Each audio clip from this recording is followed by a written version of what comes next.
Graça e paz a vós todos. Hoje, uma sexta-feira muito frenta aqui em Duque de Caxias, no estado do Rio de Janeiro. Por volta das 22 horas, eu estou aqui para gravar mais um ensinamento, mais uma palavra da verdade, a sã doutrina, que muitos não recebem porque estão com a mente cauterizada, com o véu posto sobre o rosto, que vive debaixo de preceitos dos homens, seguindo a homens, não tem como entender essas verdades. Verdades estas que são concedidas tão somente pelo Espírito Santo. O Espírito Santo, ele abre a mente dos filhos da livre, que ele quer abrir para dar-lhes o entendimento.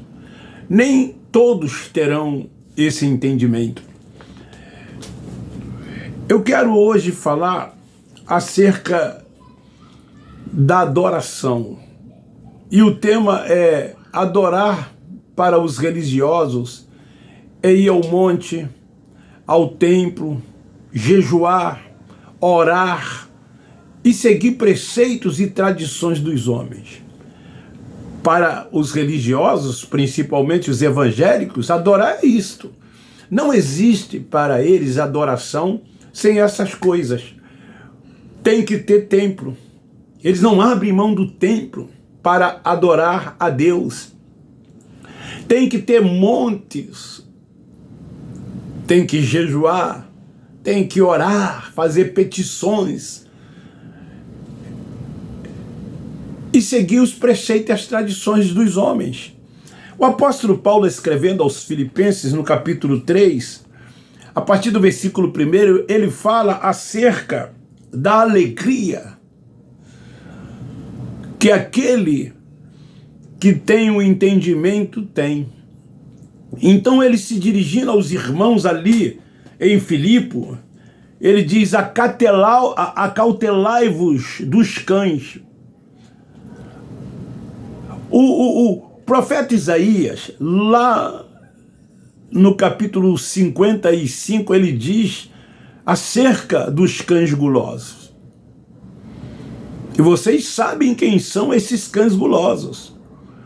Paulo, ele diz aqui: acautelai-vos dos cães.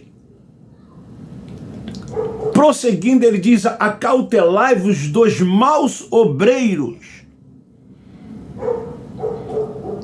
Acautelai-vos da falsa circuncisão. E no 3, pois a circuncisão somos nós, que servimos a Deus em espírito e nos gloriamos em Cristo Jesus e não confiamos na carne.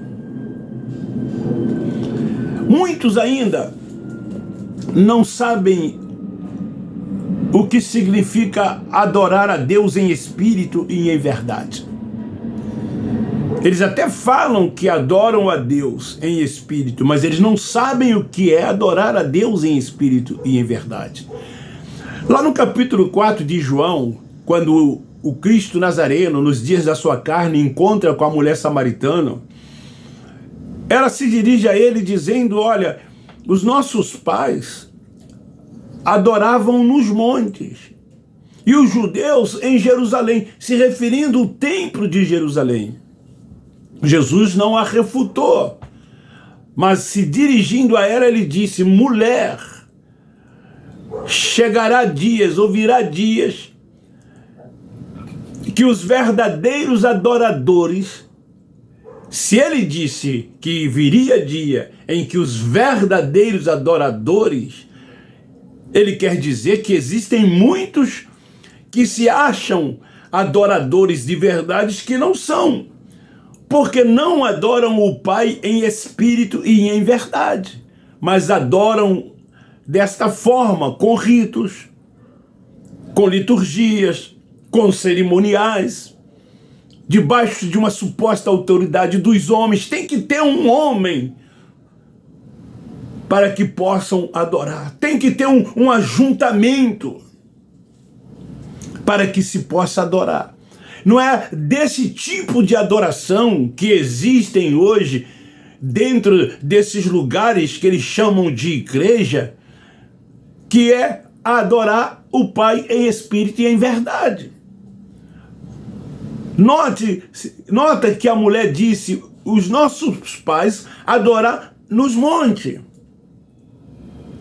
Jesus não a refutou, porque sim, adorava-se nos montes.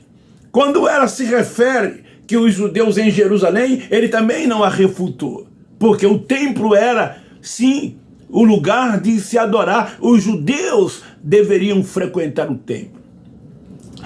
Aí, baseado nisso, quando eles leem o Salmo 122, que Davi diz assim, alegrei-me quando me disseram, vou à casa do Senhor.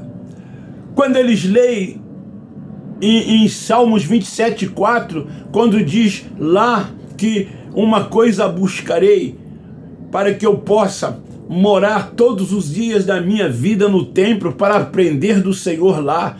Então, eles procuram fundamentar a veracidade de se é o templo baseado nesses textos, mas eles esquecem que esses homens eram judeus e os judeus tinham sim que frequentar o templo de Jerusalém.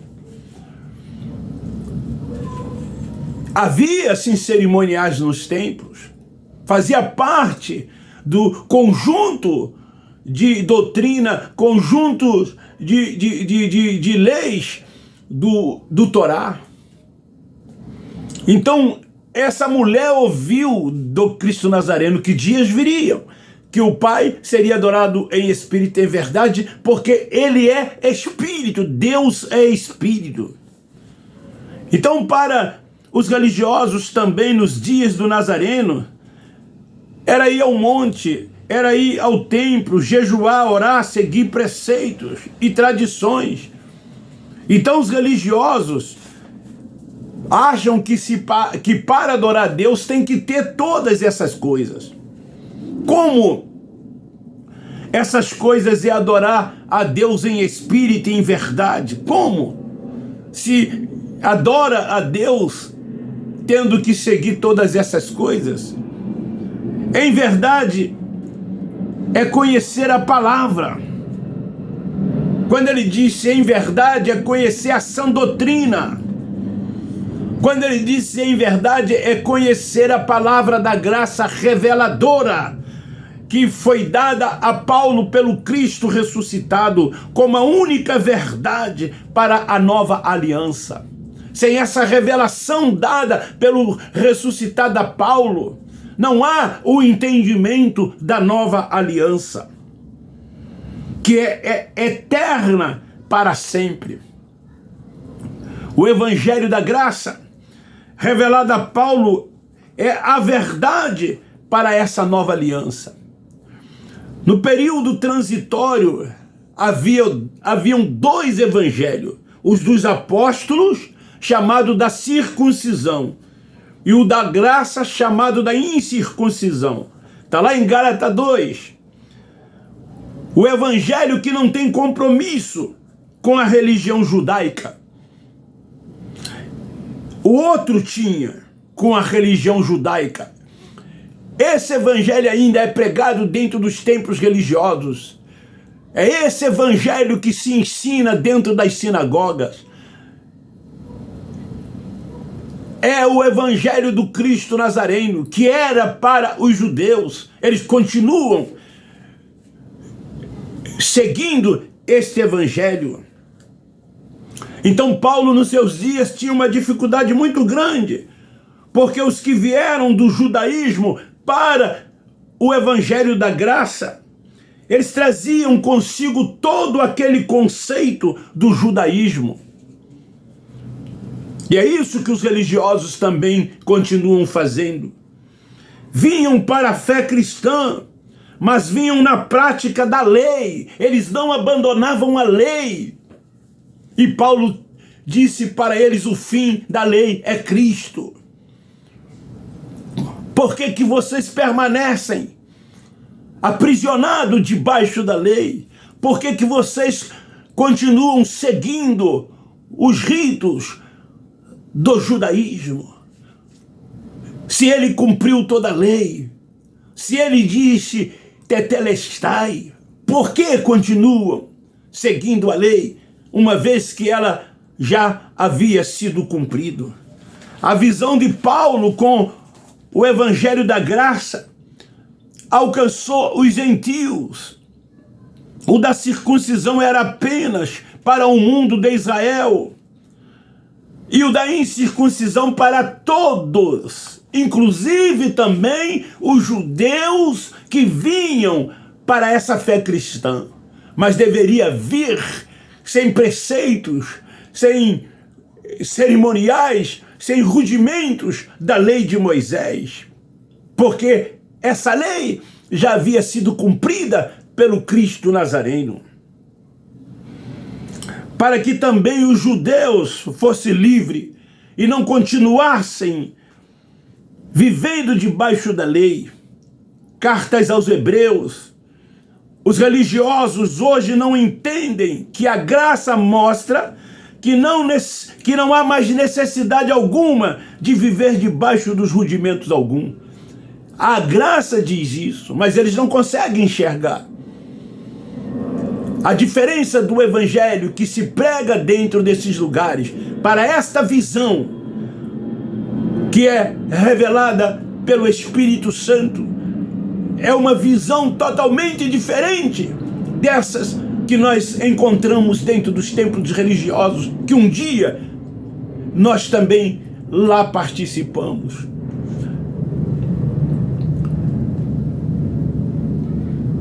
É debaixo de preceitos, é ficar debaixo de rudimento da lei e dos achismos dos homens nas práticas das obras. Então, se tem que se fazer tudo isto como eles fazem, isso não é graça. Isso faz parte da adoração dos religiosos. Somente assim é que eles adoram. Você que já participou dessas reuniões, vocês percebem que há um rito desde o início até o final de cada uma dessas reuniões. Há liturgias, há práticas de cerimoniais. Tudo isso está dentro desse contexto de adoração pelos religiosos. Sem isso, para eles, não existe adoração a Deus. A condição de filho não é pelo suposto livre-arbítrio, e sim pela predestinação. Leia depois Efésios capítulo 1, versículo 3. Pela atitude do homem para servir a Deus. Não! O escolher pertence a Deus. Não é o homem que escolhe, é Deus que o escolhe. Ele nos amou primeiro, Ele nos escolheu primeiro, nós somos dele, propriedade exclusiva, pertencemos a Ele e ninguém pode arrebatar das suas mãos. Mas lá tem um tal de que tem que aceitar Jesus. Lá tem que ter ritos para que se possa, se aproximar de Deus. Tudo isso determinado pelos homens, como se determinou na lei de Moisés. Escolher pertence somente a Deus. O Evangelho da Graça é o único caminho para a eterna e nova aliança não compreendida por esses religiosos evangélicos. Implica que ela é eterna para sempre. A graça é eterna para sempre. Nós somos eleitos, filhos por adoção. Já nascemos perfeito nele. Já nascemos nova criatura. Não precisamos de fazer nada, vezes nada, como se faz um religioso. Por isso que nós falamos com tanta convicção que eles não sabem e não reinam em vida. Nós sim reinamos em vida. Nós sabemos que, como filhos de Deus, somos orientados pelo Espírito Santo. Nós repousamos e descansamos tão somente nele. Sabemos qual é a sua perfeita, boa e agradável vontade. Reconhecemos-o como o único Deus, soberano Senhor de tudo e todos. O senhorio é dele. O Senhor é o Espírito. Para eles, em espírito é estar no templo, seguir ritos, liturgias cerimoniais, é estar debaixo da cobertura de um homem que se diz ter uma autoridade espiritual. Homem este que os que lá estão os chama de ungido de Deus, de anjo de igreja, de profeta, de atalaia. Mas não é. Só parece ser espiritual, mas não são espirituais. Paulo diz, vós sois carnais, são meninos, alimentados com leite, porque vivem debaixo de todo esse conjunto, de todo esse contexto de religiosidade.